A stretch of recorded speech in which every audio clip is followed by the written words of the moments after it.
여러분, 많은 사람들을 잘못된 길로 이끌고 가는 사람들을 보면서 제가 한 가지 느낀 사실이 있는데, 그것은 바로 인간은 먼저 자기 자신을 완전한 기만에 빠뜨린 이후에야만 다른 사람들을 진정으로 기만할 수 있다는 그런 사실입니다.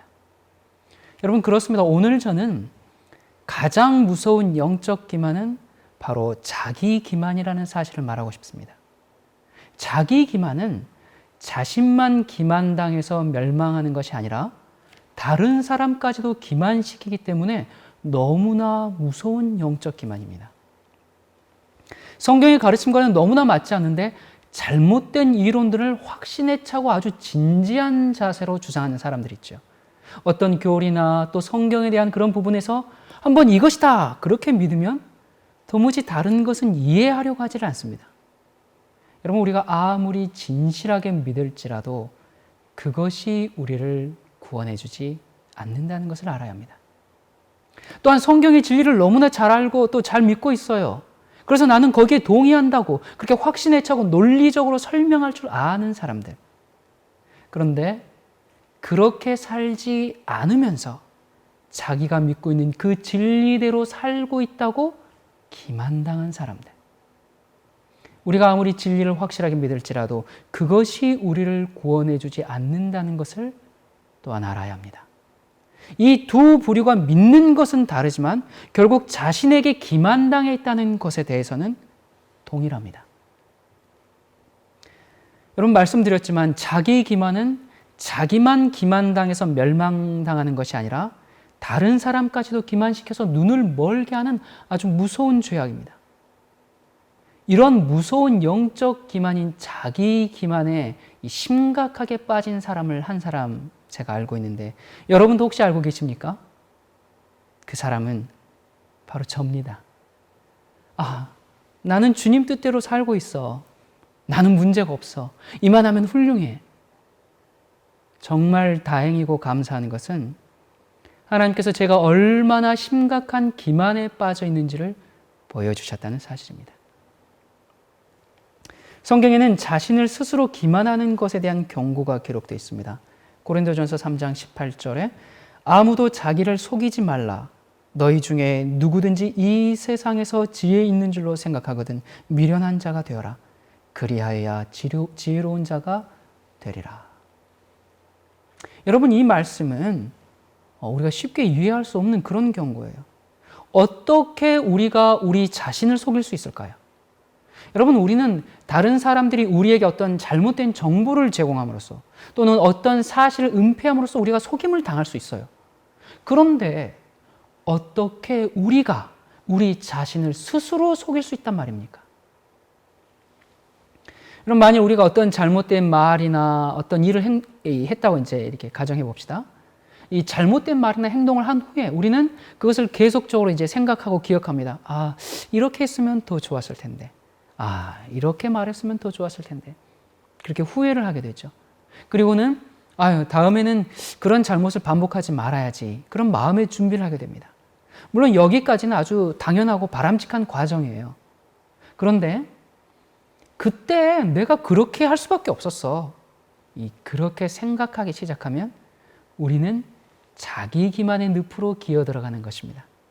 그리고 거기서 그치면 좋은데 이런 자기 기만은 더욱 발전돼 가지고 급기야는 마치 자기 자신이 그런 잘못된 말과 행동을 전혀 한 적이 없었던 것처럼 느껴질 뿐만 아니라 오히려 자기가 더 올바른 말과 행동을 했던 것으로 스스로를 설득하게 됩니다. 우리가 우리의 실수에 대해서 진정으로 회개하고 낮아지는 것을 선택하지 않으면 우리는 단지 후회를 하다가 자기 기만 가운데로 빠져드는 그런 비극을 경험하게 되는 것입니다. 여러분, 죄가 어디서부터 시작했습니까? 하늘에서 시작되었죠. 하늘에서 전쟁이 있었습니다. 천사장이었던 루시퍼가 반란을 일으켰네요. 물리적인 그런 전쟁이 아니죠. 영적인 전쟁입니다. 처음에는 이 천사의 3분의 2가 나뉘었어요. 그러다가 나중에는 이제 천사의 3분의 1이 루시퍼를 따라서 하늘에서 쫓겨났습니다. 여러분, 참 이상해요. 예수님이 그렇게 찾아가가지고 눈물로 호소하고 정말 그게 아니라고 그렇게 이야기하고 호소하고 이야기해도 그들이 말을 안 들었습니다. 여러분 도대체 그게 어떻게 가능했을까요? 여러분 그게 이해가 되십니까? 어떻게 피조물이 하나님께서 가서 아니라고 설명하는데 안 믿었느냐 말입니다. 어떻게 죄가 없는 깨끗하고 순수한 천사들이 하나님께서 가셔서 설명하는데 그것을 안 믿을 수가 있을까? 참 그게 죄의 신비죠. 그게 죄입니다. 여러분 우리가 살다 보면 이 사람과 저 사람 사이에 문제가 있어요. 그러면 누가 먼저 얘기하느냐에 따라서 우리가 그 사람 편이 되는 경우가 많습니다. 누구 얘기를 먼저 듣느냐에 따라서 한번 들은 편견이 잘 가시지를 않아요. 천사의 반이 믿지 않았습니다. 여러분 사탄이 설명할 때 사탄 스스로가 정말로 그렇다고 자기가 진실로 믿고 정말 눈물을 글썽글썽하면서 이것 봐 글쎄 하나님이 나를 이렇게 취급할 수가 있어? 너희가 몰라서 그렇지 내가 정말 하나님 바로 옆에 있었잖아. 정말 하나님 문제가 많아. 이럴 수가 있어? 사탄이 자기가 고소하는 그 고소를 자꾸 이야기하다 보니까 자기 자신도 너무나 진실하게 믿어버린 겁니다. 자기를 기만하고 자기가 그렇게 믿고 얘기를 그냥 해버려요. 그러니까 듣는 사람이 다 그냥 믿어버린 것입니다. 천사들이 이야 이거 정말 이거 하나님이 정말 그런 분이 아니네 이렇게 돼버린 겁니다. 여러분 여기에 문제가 있습니다. 우리가 항상 어떤 정신을 가져야 하느냐면 우리는 우리 자신을 신뢰하지 않는 습관을 배워야 합니다. 아무것도 아닌데 자기가 그걸 믿기로 결심하고 거기에 계속 의미를 부여하니까 정말로 큰 문제가 되어버리는 것입니다. 우리가 정말 그런 실수를 너무 많이 하게 됩니다. 자기를 불쌍하게 여기고 자기 연민에 빠져버리고 그리고 자기 기만에 빠져버립니다. 그리스도를 거절한 유대 지도자들, 여러분이 이제 비상소집을 했죠. 산헤드린 이제 모임이 이제 비상소집했어요. 그런데 처음부터 모두가 다 예수님을 죽이기로 찬성한 게 아니었어요. 어떤 의원들은 예수님을 죽이는 것이 정말 현명한 처사일까? 그렇게 질문한 이 산헤드린 의원들도 있었어요. 또 어떤 이들은 예수님께서 12살 때 그 성전에서 이 학식 있는 율법사들과 함께 토론하는 그런 장면을 회상했습니다. 또 나사로를 살리신 일들을 기억하면서 이는 분명 하나님의 아들이 아닌가? 우리가 이 하나님께 대항하여 싸우고 있는 것은 아닌가? 이런 정말 이 의견들도 있었고 또 다른 무리들은 아닙니다. 예수는 우리를 존경하지도 않고 죄인들과 어울린 자입니다. 우리를 공공연히 책망함으로 우리의 명예를 손상시킨 자입니다. 그러면서 이 양측에서 그런 갈등과 토론이 이어졌습니다.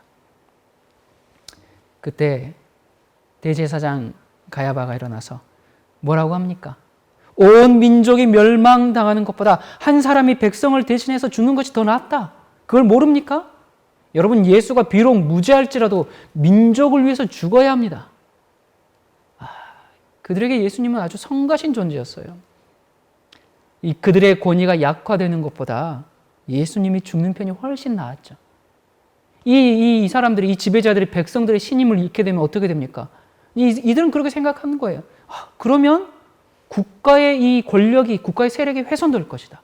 그러면 예수를 따르는 자들이 폭동을 일으킬 것이고, 그러면 로마인들이 와서 성전을 회파하고 민족을 멸망시킬 것이고, 막 그렇게 이제 서로 막 한 목소리로 얘기한 겁니다. 그러면서 이 갈릴리 사람 하나가 죽어서 이 민족을 구할 수 있다면 얼마나 가치 있는 죽음인가? 이렇게 이제 얘기를 하면서 이 산헤드린 회원들이 가야바의 말을 정말 하나님의 말씀으로 받아들이게 됩니다. 그러면서 이들은 그래 우리는 정말 너무나 올바른 선택을 했어. 정말 민족을 구원한 애국자처럼 그렇게 생각했습니다. 그들이 얼마나 기만당했던지 이 결정에 대해서 너무나 스스로를 기뻐하고 정말 로마로부터 민족을 구원한 자들처럼 그렇게 생각했습니다. 여러분 그것은 놀라운 자기 기만입니다. 자기들의 목적을 성취하려는 의지가 너무나 강했기 때문에 성령의 음성을 들었지만 그걸 무시하고 깊은 자기 기만 속으로 빠져들어가게 된 겁니다. 결국에는 그들을 구원하기 위해서 오신 구세주를 알아보지 못하게 된 겁니다. 자기가 뭔가 하고 싶은 욕구가 너무나 강하게 되면 자기 기만 속으로 빠져들어가게 되는 겁니다.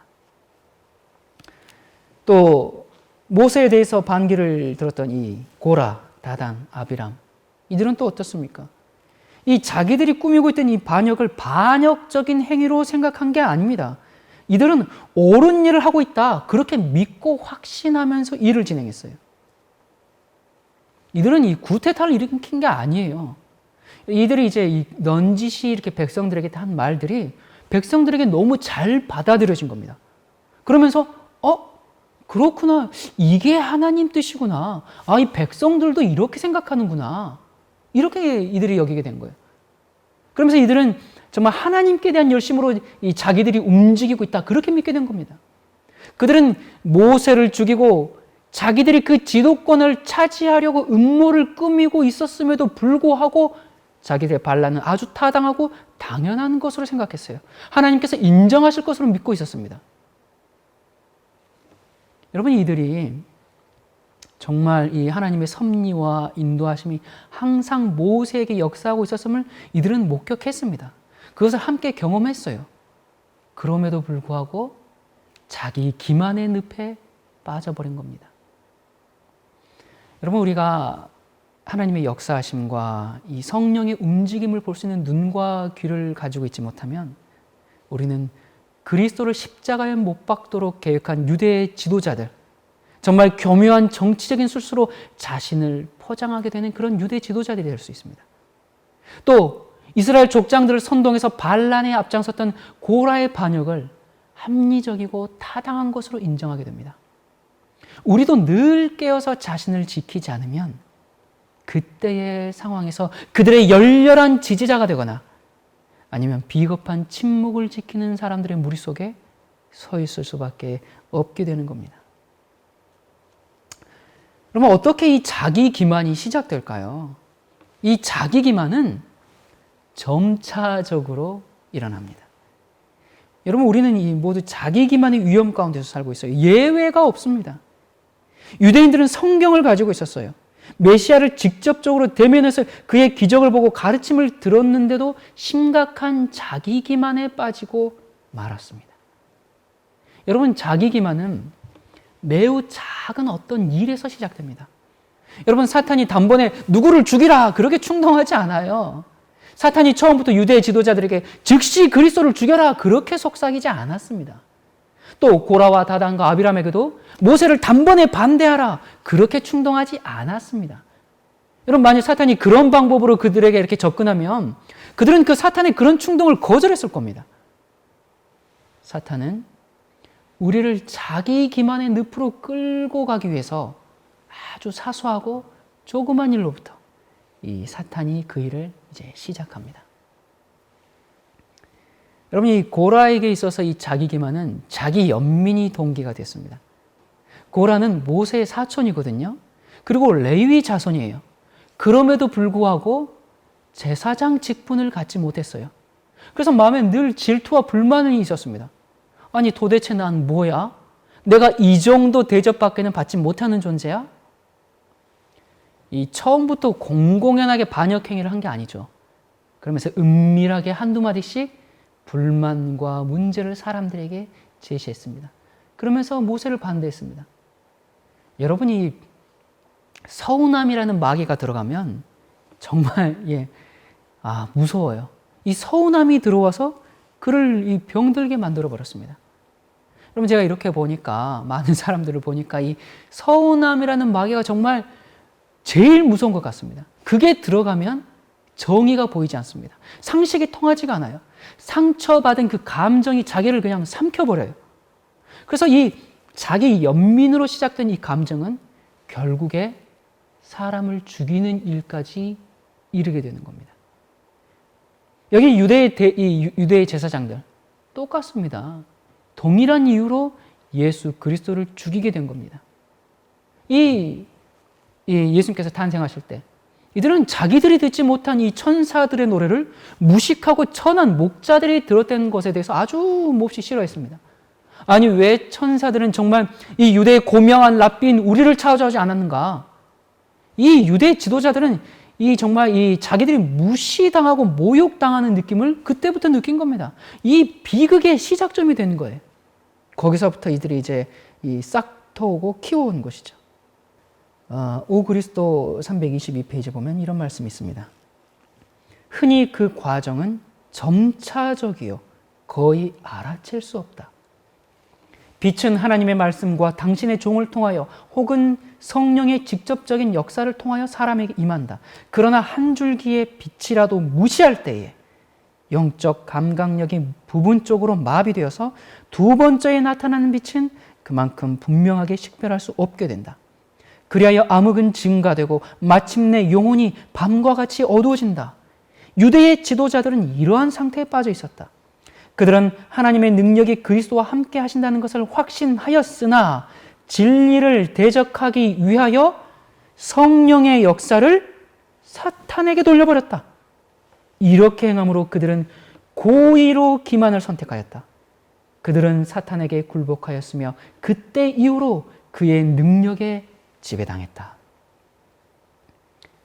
점차적이고 알아차릴 수가 없게 자기를 기만하기 때문에 처음엔 자기 자신도 자기 기만에 빠진 사실을 모릅니다. 그러다가 이제 양심의 빛을 비춰주시는데 이 자기의 어떤 상처받은 감정이 더 크기 때문에 그냥 무시하게 돼요. 성령께서 또 빛을 비춰주시고 또 호소하시고 그런데 한 번 거절했기 때문에 두 번째는 더 쉬워요. 그러다가 영혼이 캄캄한 밤처럼 어두워져서 지금 어떻게 된다고 말씀하고 있습니까? 성령의 역사를 사탄에게 돌리고 진리를 대적하고 그리고 고의로 기만을 선택하게 된다라고 얘기하고 있습니다. 여러분 정말 두려운 말씀이에요. 고의로 기만을 선택하게 된다. 이런 일이 가능할까요? 여러분 우리가 매일 성령께 굴복하지 않으면 인간이란 존재는 참 이렇게 나약한 존재입니다. 처음에는 이 작은 한 가지 유혹이나 불신이 있었는데요. 그것이 자극받고 충동을 받으면 그 유혹의 힘이 이제 점점 커지는 거예요. 점점 커지고 결국에는 그 마음이 완전히 사탄의 지배 아래 그냥 이 능력에 지배당한다고 그렇게 얘기합니다. 여러분 이 고라와 그 일행들은 정말 이제 출애굽한 이 이후에 너무 힘들었어요. 너무 고생스러웠어요. 그래서 이제 그 경험들에 대해서 아니 애굽에서 그런대로 행복하고 안정된 생활하고 있었는데 정말 이 집도 절도 없는 이런 이 광야로 들어와서 이게 말이지 이게 무슨 고생이야.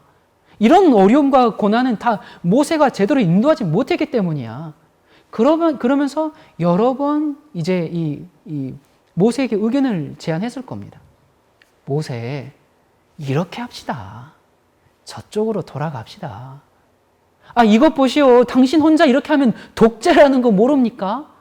아니 아론과 미리암 얘기만 좀 듣지 마시고 우리 얘기도 좀 들으시오. 여러분이 의견을 했겠죠. 그런데도 모세가 자기들의 의견을 받아들이지 않는 거예요. 자기의 고집대로 그냥 밀고 나가는 것 같아요. 아니 이 사람들이 이제 이 고생은 고생대로 계속하니까 저 모세 때문에 우리가 이 무슨 고생이야. 우리가 이 고생하는 건 다 모세 때문이야. 그러면서 이제 자기들을 스스로 설득하게 이제 됩니다. 그러면서 자기 기만의 늪의 그 중심을 향해서 믿음을 가지고 행진하기 시작합니다. 이 모세가 애굽 왕의 자리를 포기하고 하나님의 백성들과 같이 선택하기로 했다는 사실을 이들이 알아요, 몰라요? 압니다. 또 출애굽 여정 가운데서 모세를 통해서 나타난 그 하나님의 임재와 그 하나님의 기적을 함께 경험했습니까? 아니면 소문으로만 들었습니까? 함께 경험했어요. 그럼에도 불구하고 고라의 반역에 가담했던 이 사람들은 과거에 있었던 사실조차도 다 부정하게 이르러버린 겁니다. 그러면서 이 모세의 헌신을 생각하는 대신에 하나님께서 모세와 함께 했던 것을 생각하는 대신에 자신의 불만족과 불편함을 더욱 가치 있는 것으로 생각하게 된 거예요.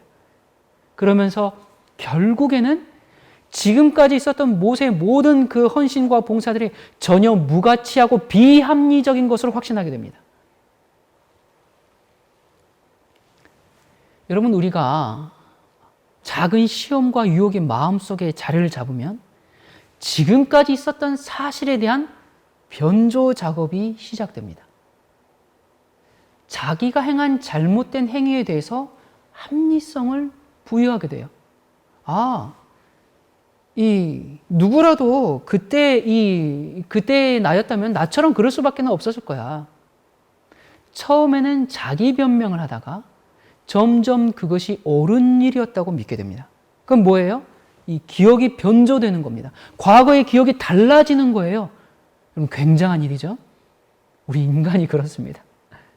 또는 어떤 일에 대해서 그 사람의 동기를 오해하고 의심하다 보면 모든 것이 다 그렇게 보입니다. 그래서 실제 그런 것처럼 그 일이 부각되고, 그래서 거짓을 사실로 믿게 되는 겁니다. 자기가 만들어내는 거짓을 믿는 자기 기만의 늪으로 빠져들어가게 되면 병적인 거짓말장애가 되는 겁니다. 왜냐하면 기만당했기 때문에 확신을 가지고 거짓말을 하는 거예요.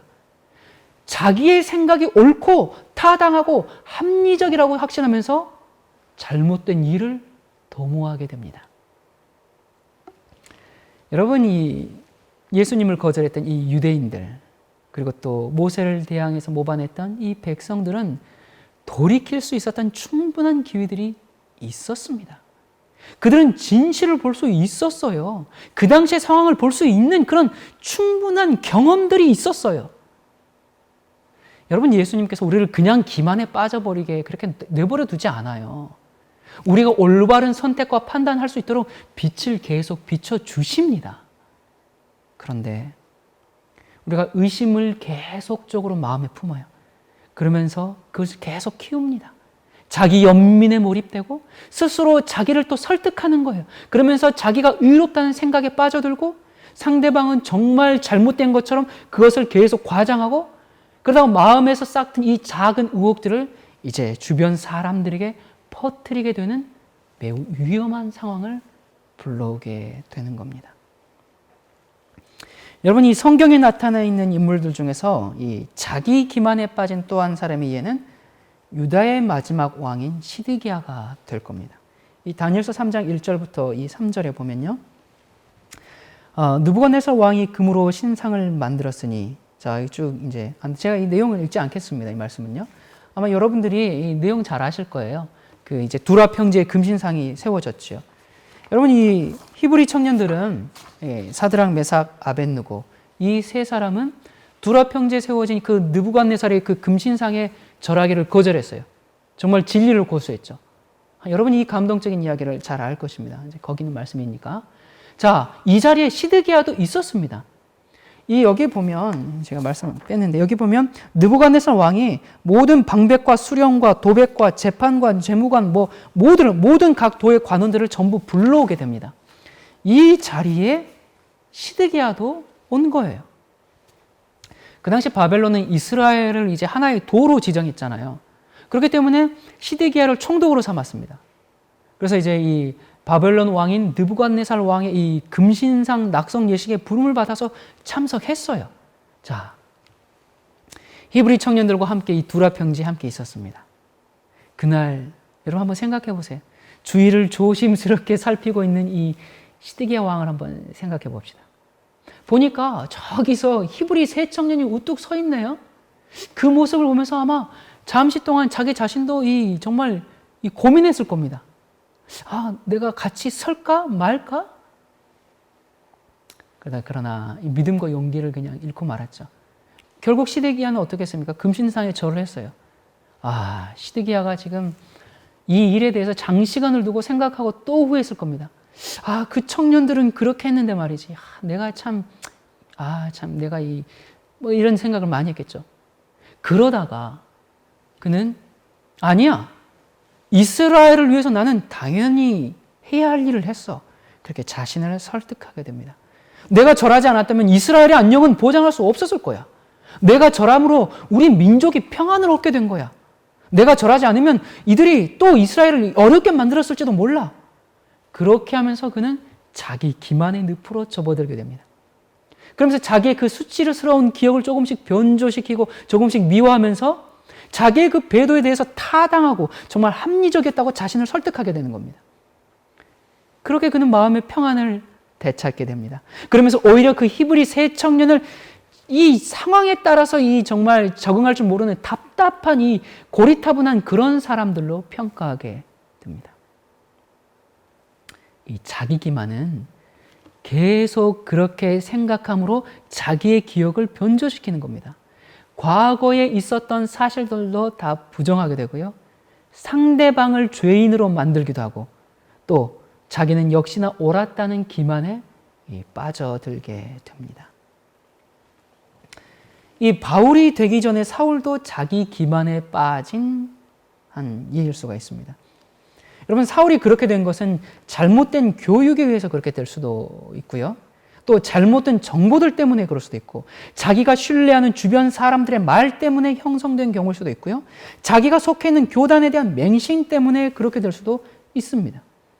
그래서 자기가 옳은 일을 하고 있다는 확신에 사로잡히면 자기가 옳다고 믿는 그 가치관을 위해서 다른 사람을 죽이는데 앞장서게 됩니다. 사울아, 사울아, 내가 어찌하여 나를 핍박하느냐? 가시체를 뒷발질하기가 내게 고생이니라. 여러분이 착한 사람 증후군이라는 얘기를 들어본 적 있으십니까? 착한 사람 콤플렉스. 이 착한 사람과 착한 사람 증후군은 다릅니다. 여러분이 우리나라 사람들은 이 정도의 차이가 좀 있겠지만 대부분 착한 사람 증후군을 좀 안고 살아가는 사람이 좀 많은 것 같아요. 우리나라의 이 독특한 민족성이기도 하죠. 우리가 먼저 남의 나라를 침략해 본 적이 없지 않습니까? 늘 예의 바르게 유교적인 교육을 받아왔고 거기에다가 이제는 우리가 하나님을 믿는 사람이니까. 여러분, 이 착한 사람 증후군, 이 착한 사람 증후군에 여러분들이 얼마나 해당되는지 한번 들어보시기 바랍니다. 다른 사람의 부탁을 거절하지 못하고 싫으면서도 싫어하는 티를 내지 못한다. 다른 사람의 일을 먼저 해결해 주기 위해서 자신의 일을 미루기도 한다. 작은 것도 양보하기 위해 노력한다. 앞에서는 비판을 하지 못하지만 속으로는 부글부글 끓고 자신에 대해 타인이 어떻게 생각할지에 항상 초점이 맞춰져 있고 화가 나거나 짜증이 나더라도 자신의 감정을 겉으로 드러내지 않는다. 자신에 대한 부정적 평가에 대해 민감한 반응을 보이고 희생자로서의 역할을 지속하기 위해 타인이 자신에게 상처를 주고 있다고 생각한다. 굉장히 흥미롭죠? 자신이 잘못하지 않은 일에도 사과한다. 꼭 제 얘기를 하는 것 같아요. 타인의 눈치를 보며 다른 사람과 갈등 상황을 만들지 않기 위해 타인의 요구에 순종적으로 행동한다.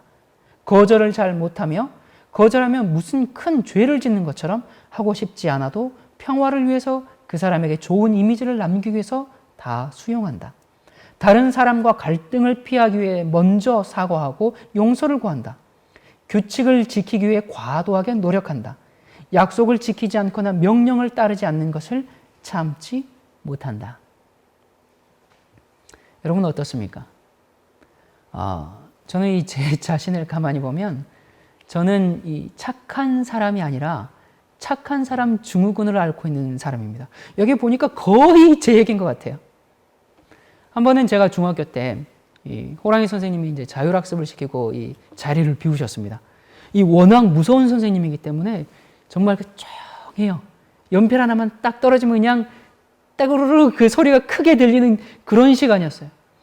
그런데 이 앞에 앉은 애가 자꾸 뒤를 돌아보면서 저에게 장난을 걸어요. 그래서 제가 앞에 보라고. 그래서 그러고 이제 그러는데 그러다가 또 뒤로 보면서 또 장난을 걸어요. 앞에 봐. 근데 또 걸어요. 그래서 제가 또 앞에 보라고 이러고 있는데 하필이면 그 순간에 선생님이 착 들어온 겁니다. 거기 둘 나와. 엎드려. 야, 이제 그러면서 딱 걸렸죠. 엎드려가지고 이제 제 앞에 있는 아이부터 때리기 시작하는데 요즘은 그런 거 없죠. 예전에는 벽에 보면요. 딱 이 교실에 들어가면 벽에 종류별로 몽둥이가 걸어져 있습니다. 여러 가지, 이제 당구채부터 시작해가지고 여러 가지 쫙 걸려 있거든요. 골라, 이렇게 하잖아요. 여러분들, 이제 골라서 맞지 않습니까? 아무튼. 그때 이제 제 앞에 있는 아이부터 때리기 시작하는데, 한 대 때렸는데 이 아이가 너무 아파하는 거예요. 그래가지고 이제 제가 무슨 정신으로 그랬는지 모르겠어요. 제가 선생님께, 선생님, 이 아이는 아무 잘못이 없습니다. 제가 말을 건 거예요. 제가 이런 얘기를 한 겁니다. 그랬더니 선생님께서, 그래? 엎드려. 그러면서 이제 저를 때리기 시작하는데, 저는 사실 그때 제가 그 얘기를 하면 그 친구가, 아닙니다, 선생님. 제가 장난을 건 거예요. 제가 뒤돌아보고 얘기한 거예요. 그렇게 솔직히 말해줄 줄 알았거든요. 근데 걔는 그냥 한 대 맞고 들어가고요. 저는 한 10대 맞은 것 같습니다. 그때 기분이 묘하더라고요. 이거 뭔가 제가 계산을 잘못한 거죠. 일단 그 친구가 솔직히 말해줄 줄 알았는데 그냥 들어가 버려서 계산차고, 또 선생님은 그래, 저의 그런 용기 있는 고백을 듣고 용서해 줄 줄 알았는데 10대 때린 계산차고, 계산 아주 잘못했어요. 근데 이런 저의 성향은 제가 커서도 여전히 작용하고 있는데, 이 착한 사람 증후군을 앓고 있는 사람은요, 사실 착한 사람이긴 합니다. 그런데 이런 사람의 문제가 뭐냐? 심각한 문제가 있습니다. 그게 뭔지 아십니까? 정말 자신의 잘못을 깨닫고 주님 앞에 엎드려서 회개하는 것이 아니라, 그냥 그래, 모든 것은 다 내 잘못이야. 그래, 그냥 내가 죽으면 해결되지. 그냥 평화를 위해서 모든 것을 책임지려는 그런 태도. 저 사람이 오해해서 말하든 어쩌든 그래, 제가 다 잘못해서 그렇습니다. 예, 당신 말이 맞습니다. 제가 부족해서 그렇죠. 내가 잘못하지 않은 것까지도 다 내 잘못이라고 하는 이 태도가 좋은 것 같지만 무슨 문제를 일으키는가? 내가 그렇게 했는데도 일이 해결되지 않으면, 아니 이미 내가 모든 것을 다 뒤집어 썼는데 뭘 더 어떻게 하라고, 이런 마음이 생기게 됩니다. 그러면서 분노하게 되거나 속병이 생기게 돼요.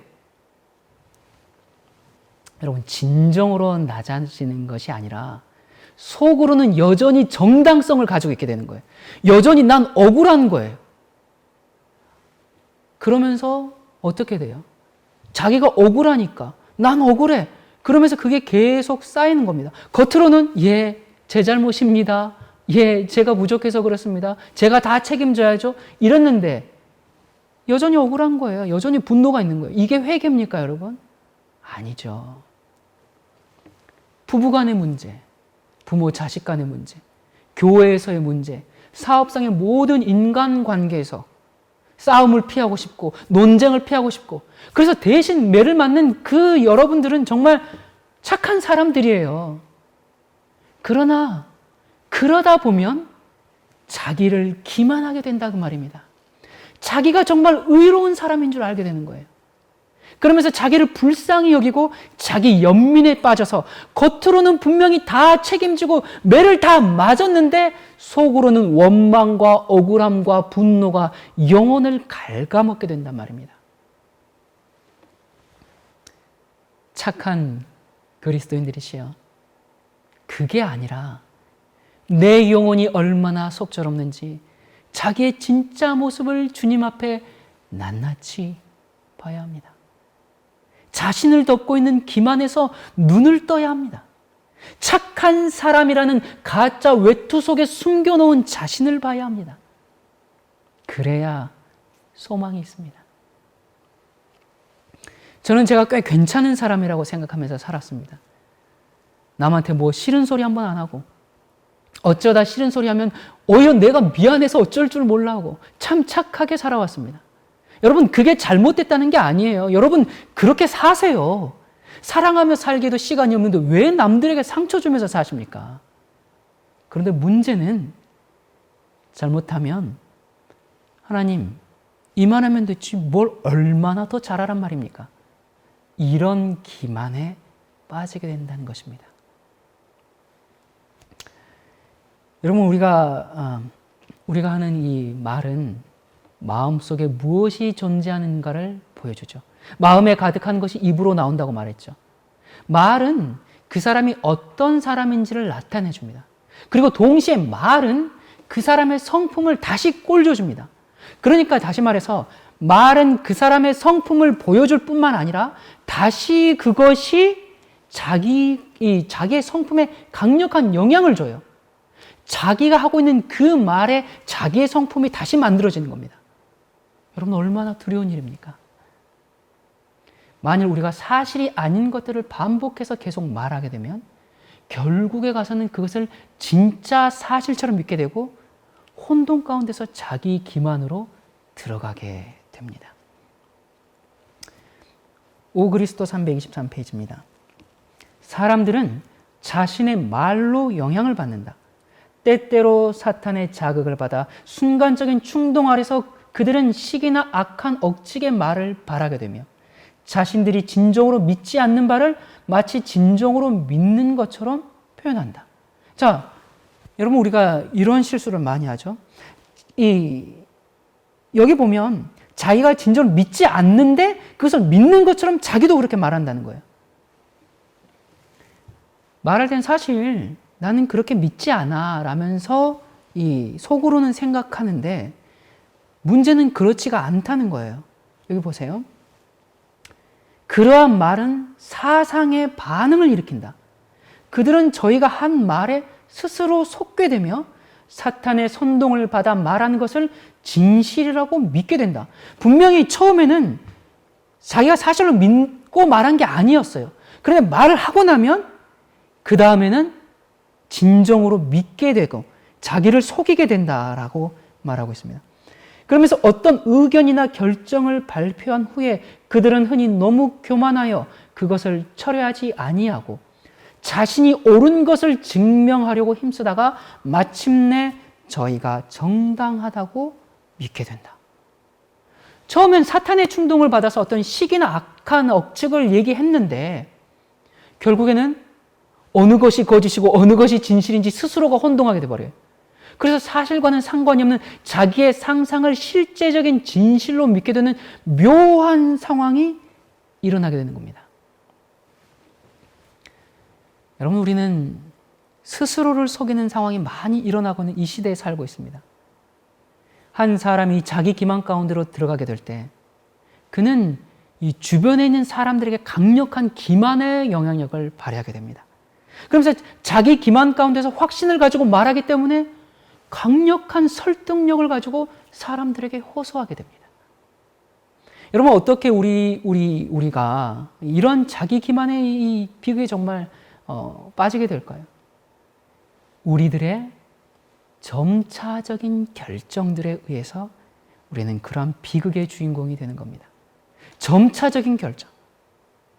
여러분, 아무도 처음부터 나 구원을 잃어버리겠어. 나는 멸망받아야 되겠어. 그렇게 즉각적으로 결정하지 않아요. 사람들은 점차적으로 그것을 결정해 가는 겁니다. 빛을 조금씩 거절하고 죄를 약간씩 감싸 안으면서 점차적으로 사람들은 돌이킬 수 없는 지점에까지 이르게 되는 겁니다. 우리는 죄인들과 넘지 말아야 할 선을 넘나들면서 그렇게 사귀는 것이 별로 위험한 일이 아니라고 그렇게 결정함으로써 점차적인 결정을 시작하게 됩니다. 여러분, 삼손과 솔로몬의 경험 잘 아시죠? 남편이 이걸 원하니까, 아내가 이걸 원하니까, 자녀가 이걸 원하니까, 직장에서, 사회에서 이 정도는 괜찮을 때니까 그렇게 점점 합리성을 부여함으로 기만을 합니다. 또 세상에 이 쾌락을 추구하는 결정, 그런 것도 점차적인 결정이 될 수 있습니다. 영화관에 몇 번 간다고 해서 그게 큰일이 나는 것은 아니야. 텔레비전 조금 본다고 해서 당장 무슨 일이 생기는 거 아니야. 가끔 술을 마신다고 해서 그게 큰 문제가 돼. 담배 좀 핀다고 해서 그게 그렇게 문제가 된다고 생각하니? 이러한 점차적이고 설득력 있게 들리는 이 속삭임들이 우리를 돌아올 수 없는 길로 계속 인도해가는 목소리들입니다. 언제나 자기의 유익을 위해서 하는 결정, 희생이 없고 하나님을 섬기는 대신에 자기를 섬기기로 하는 그런 한두 번의 결정. 이런 것 또한 매우 위험한 길로 접어드는 결정이 되는 겁니다. 날마다의 생애에서 말씀과 기도를 등한히 하고 차일피일 미루면서 게으름을 피우는 결정. 이건 역시 자기의 영혼을 점차적으로 죽음으로 이끄는 결과를 초래하게 되는 겁니다. 진리와 영원한 복음을 정확하게 알고 있으면서 그것을 자신의 생애에서 실천하지 않는 사람들은, 그것의 경험이 무엇인지 모르는 사람들은, 성령께 굴복하고 순간순간 주님을 의지해서 살아가는 경험이 없는 사람들은 결국 점차적인 타협과 자기 기만의 늪을 찾아 들어가게 되는 것입니다. 이 자기 기만의 또 하나의 형태는 피해의식으로 나타납니다. 이 피해의식으로 자기를 기만하는 거예요. 누가 어떤 의견을 제시하면 그것을 의견으로 생각지 않고 공격으로 받아들여요. 여러분, 우리가 그렇게 속이 좁습니다. 그런 피해의식은 피해망상으로 가죠. 여러분, 기만을 다른 말로 표현하면 망상 아닙니까? 대화할 때 저 사람이 나한테 얼굴을 찡그리고 얘기했어. 아, 뭔가 잘못됐을 거야. 회의할 때 저 사람이 내 의견을 반대했어. 나를 무시하는 거야. 아니, 저 사람이 복도를 지나가다가 나한테 미소 안 지었어. 뭔가 문제가 있어. 아니, 그 사람이 그런 얘기를 했다고? 그건 나한테 한 얘기야. 아, 저 사람이 저런 행동을 하는 것은 나를 무시하기 때문이야. 여러분, 우리가 이 다른 사람의 동기를 의심하고 이렇게 자기를 피해자로 만들어버려요. 누군가가 자신에게 피해를 입힌 적이 없는데도 그렇다라고 생각을 해버립니다. 자기를 불쌍하게 만들어서 자기 연민에 빠져버려요. 여러분, 아까 보셨죠? 이 착한 사람 증후군 중에 하나가 희생자로서의 역할을 지속하기 위해서 타인이 자신에게 상처를 주고 있다고 계속 생각한다. 여러분, 그거 우리가 자꾸 이 자기를 불쌍하게 만들어서 자기 연민에 빠져서 다른 사람을 의심하고 오해하고 추측하는 거. 여러분, 그거 다 죄입니다. 우리 마음 가운데 남의 동기를 추측하거나 넘겨짚는 거 다 죄악이에요. 우리 그런 것들이 우리 마음에서 사라져야 합니다. 피해의식으로 자기를 기만하면, 한번 그렇게 생각하면 분명히 사실과는 다름에도 불구하고 그게 아니라고 이성적인 논리와 어떤 설명이 있음에도 불구하고 그게 바뀌어지지가 않아요. 이 피해망상을 의학사전에서 찾아보니까 이렇게 설명이 되어 있더라고요. 가장 기본이 되는 전제 조건만 잘못되어 있고 그 이후의 논리 전개는 별 무리가 없기 때문에 듣는 사람의 입장에서 그 전제 조건 자체가 망상적이라는 것을 파악하지 못하며 그 망상 전부를 알아차리지 못하는 수가 많다. 자신 스스로가 다른 사람들에게 피해를 입었다고 생각하며 과하면 그 마음이 분노로 표출되는 경우가 있다. 그러니까 자기가 누군가에게 시달리고 있거나 속았거나 괴롭힘을 당하고 있다, 이런 그릇된 망상이 이제 전제 조건이 된 거예요. 그 다음에 논리 전개는 아주 합리적이기 때문에 사람들이 알아차리지 못한다는 겁니다. 여러분, 우리가 얼마나 많은 경우에 이런 실수와 죄를 저지릅니까? 내가 잘못 판단하고 내가 잘못 생각한 후에 마치 그것이 사실인 것처럼 사람들에게 이야기하고 문제들을 일으키지 않습니까? 우리가 그리스도인이라는 그런 가면을 쓰고 있기 때문에 그 분노를 은근히 표출하지 않습니까? 여러분, 우리는 예수님께 가서 전부 치료받아야 하는 사람들입니다. 우리는 우리 자신에 대해서 죽어야 합니다. 우리가 아직 죽지 않았기 때문에 대접받기를 원하는 것입니다. 우리의 자존심이 없어져야 합니다. 그게 어떻게 가능할까? 주님의 십자가 앞에서 내가 얼마나 큰 죄인인지 봐야 합니다. 내 모습을 보여달라고 구해야 합니다. 십자가의 사랑이 나를 위해서 무엇을 했는지 알아야 합니다. 감히 고개를 들고 하늘을 우러러 기도할 수도 없는 그런 속절없는 죄인임을 깨달아야 합니다. 주님, 저는 죄인입니다. 저는 죄인이에요. 그래서 우리가 예수님 안에서 준비되는 것이 무엇인지 우리가 이해해야 합니다. 그래야 말씀을 읽을 때 생명의 말씀이 이해되고 그 말씀이 내 것이 되어서 나를 준비시키고 나를 변화시키는 겁니다. 여러분, 얼마나 많은 사람들이 세상을 버리는 것이 뭔지 몰라요. 다 기만당해서 살고 있지 않습니까? 세상을 버리는 경험을 철저히 해서 자기가 죽는 그 경험을 해보지 않은 사람은 하늘에 한 명도 없습니다. 한 명도 없습니다. 여러분이시여, 옛날 유대인만 기만당한 것이 아니라 지금 이 세상도, 우리도 그런 형편 가운데 있지 않습니까? 여러분, 우리가 어떻게 이 자기 기만의 덫에서 빠져나올 수 있을까? 어떻게 우리가 스스로 속이는 이 죄에서 승리할 수 있을까? 여러분, 우리가 사는 시대를 라오디게아 교회 시대라고 하죠. 라오디게아 교회는 어떤 교회였습니까? 내가 말하기를 나는 부자라 부유하여 부족한 것이 없다 하나 내 곤고한 것과 가련한 것과 가난한 것과 눈먼 것과 벌거벗은 것을 알지 못하도다. 난 부족한 게 없어. 난 문제가 없어. 난 잘하고 있어. 가장 무서운 영적 기만, 자기 기만에 빠져 있는 교회입니다. 자기를 너무 신뢰하지 말라는 것입니다. 자기 기만에 빠지지 않으려면 깨어 있어야 합니다. 어떻게 깨어 있어야 되는가?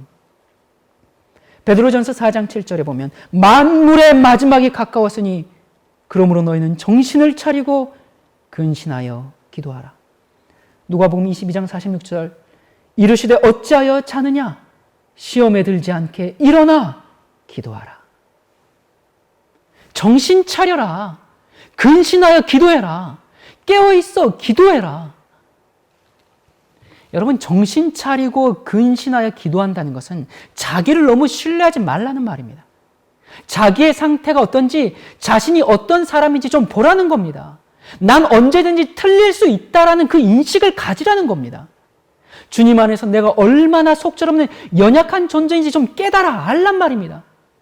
주님의 은혜가 아니면 나는 죄가 되어서 사라질 그런 존재라는 인식을 좀 가지고 깨어있으라 그 말입니다. 자기의 약점이 무엇인지 인식하고 경계하라는 것입니다. 여러분의 약점은 뭡니까? 여러분이 잘 쓰러지는 죄는 뭡니까? 그것에 대해서 늘 깨어있으라는 것입니다. 이 자신의 잘못과 죄에 대해서 이 자기를 미화하는 것은 너무너무나 위험한 겁니다. 야고보는 이렇게 우리에게 경고합니다. 1장 26절 야고보서 누구든지 스스로 경건하다 생각하며 자기 혀를 제갈 먹이지 아니하고 자기 마음을 속이면 이 사람의 경건은 헛것이라. 자기를 높게 평가하면 위험에 빠집니다.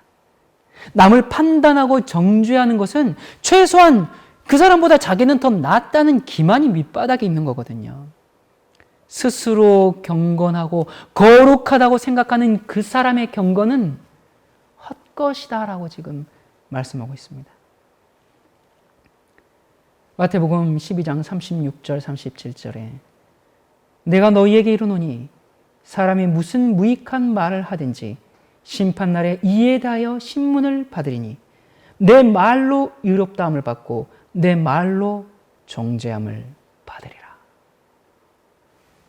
여러분, 우리가 일단 어떤 의견이나 결정을 발표한 후에 자존심 때문에 흔히 그것을 철회하지 않으려고 합니다. 그것을 철회하면 자기 평판이 떨어질 것을 염려해. 그래서 자기가 정말 더 옳은 것을 증명하려고 힘쓰다가 마침내 자기 자신이 정당하다고 믿게 됩니다. 여러분 아십니까? 우리가 말한 그 말들이 마지막 날에 우리를 심판하게 됩니다. 여러분, 만일 우리가 우리 자신에게 정직하기만 하면 우리는 우리 자신을 스스로 속일 수가 없을 겁니다. 스스로 자신에 대해서 솔직해야 됩니다. 여러분, 우리가 습관적으로 말씀의 빛에 우리 자신을 비춰본다면 우리 주위에 존재하는 굉장히 많은 기만적인 요소들, 그 요소들의 위험을 감지하고 우리 자신을 지킬 수 있게 될 것입니다. 여러분, 오늘날 교회 다니는 많은 사람들이 전부 기만당해서 따라가고 있습니다. 우리도 우리 자신에게 속아서 살고 있는지도 모릅니다. 이 아우슈비츠에 들어가는 입구에 보면 독일어로 Arbeit macht frei, 노동이 그대를 자유케 하리라, 그렇게 써 있습니다.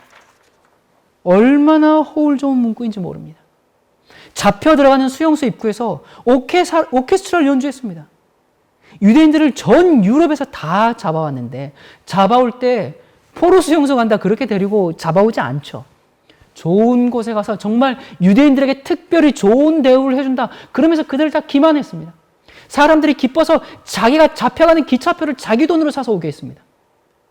많은 유대인들이 비싼 1등칸 기차표도 사고 좋은 곳에 가기 위해서 그렇게 왔습니다. 이 1941년부터 3년 동안이나 계속 붙잡아서 그렇게 죽이고 있는데, 이 세상에서 깜짝같이 몰랐습니다. 여러분, 세상이, 교회가, 많은 교인들이 난 괜찮아, 난 문제가 없어, 정말 사람들이 기만당해서 살고 있습니다. 아무리 뭐라고 말해줘도 나는 아니야, 나는 이 진리를 위해서 직장을 버렸어, 나는 이 진리를 위해서 가족들에게 어려움을 당했어, 나는 이 진리를 평생 믿어왔어, 그러니까 나는 아니야, 나는 괜찮아. 기만당해 있는 것입니다. 무서운 일입니다. 뭐가 진리인지 몰라요. 어떻게 해야 예수님의 재림을 맞이하고 자기를 준비해야 하는지 모르고 있습니다. 그냥 그렇게 교회에 나가고 헌금하고 선교하고 봉사하고 그렇게 살면 예수님의 재림의 날 공중에 다 설 줄 알고 그렇게 살고 있습니다. 옛날 예수님께서 이 땅에 오셨을 때 유대 백성들이 전부 기만당해 있었습니다. 여러분, 아우슈비츠 가스실에 가면 이 옛날에도 그랬는데 지금도 이제 그 옛날에 그랬다는 것을 보여주기 위해서 지금도 그 가스실 주변에 온갖 꽃들을 다 심어놨다고 합니다. 2차 대전 당시에 이 가스실 주위에 꽃을 아주 잘 심어놔서 아주 예쁘게 잘 갖고 놨다고 해요. 이 사람들이 당장 죽으러 가는데 두려움을 느끼지 않기 위해서 완전히 속인 겁니다. 목욕시킨다고 다 들여보낸 다음에, 여러분 목욕하고 나올 때는 여러분들이 그 짐들을 되찾아야 하니까 당신들 가방에 소지품에 다 이름을 쓰세요. 그래서 다 이름을 쓰고 주소를 쓰고 그리고 거길 들어갔습니다. 들어갔더니 웬걸요, 물 나오는 곳에서 가스가 나와서 수많은 사람들이 죽었습니다. 여러분, 그 당시에만 기만당한 것이 아닙니다. 얼마나 많은 사람들이 자기의 영적인 상태에 대해서 기만당해 있는 줄 모릅니다. 여러분, 옛날 유대교회 전체가 기만당했다면 오늘날 교회는 기만당하지 않으라는 법이 있습니까? 여러분, 우리는 깨어나야 합니다. 여러분이시여, 큰 환란이 우리 앞에 놓여 있습니다. 제2의 아우슈비츠가 우리를 기다리고 있습니다. 우리를 잡아가둘 정책과 법안과 수용소가 다 준비되어 있습니다. 지금 우리에게 주어진 기회를 등한히 하면 안 됩니다. 우리 주위에 빛이 충만함에도 불구하고 우리가 어둠 속을 거닐고 있다면 우리는 그것에 대해서 변명할 여지가 없습니다. 말씀대로 살고 진리가 무엇인지 이해하고 이 말씀이 나를 변화시키기 위해서 매일 주님 앞에 나가서 주여, 영생의 말씀이 주 앞에 있사오니 내가 뉘게로 가오리까. 우리가 그런 경험을 매일매일 해야 합니다. 영생의 말씀을 매일 먹고 주님과 함께 영원토록 걷게 되는 경험을 우리가 하게 되기를 간절히 바랍니다. 기도하겠습니다. 거룩하신 하나님 아버지, 우리가 주님의 임재 앞에서 무엇을 속일 수 있겠습니까? 그런데도 우리 자신을 포장하고 우월한 위치에서 남을 판단하고 있지는 않은지요. 주님, 저희가 아직 주님을 몰라서 그렇습니다. 만물의 마지막이 가까웠으니 우리가 정신을 차리고 근신하여 기도하게 하여 주시옵소서. 지금은 미혹의 시대입니다. 특히 우리 자신이 스스로를 미혹하고 기만할 수도 있다는 사실에 너무나 떨리고 두렵습니다. 주님, 저희는 성령의 능력을 믿사오니 불가능을 가능케 하는 그 성령의 역사가 오늘 저희를 지배하여 우리가 말씀대로 살고 성령의 호소에 응답하는 심령이 되게 해 주시옵소서. 다시 오심을 약속하신 예수 그리스도의 이름으로 간절히 기도드립니다. 아멘.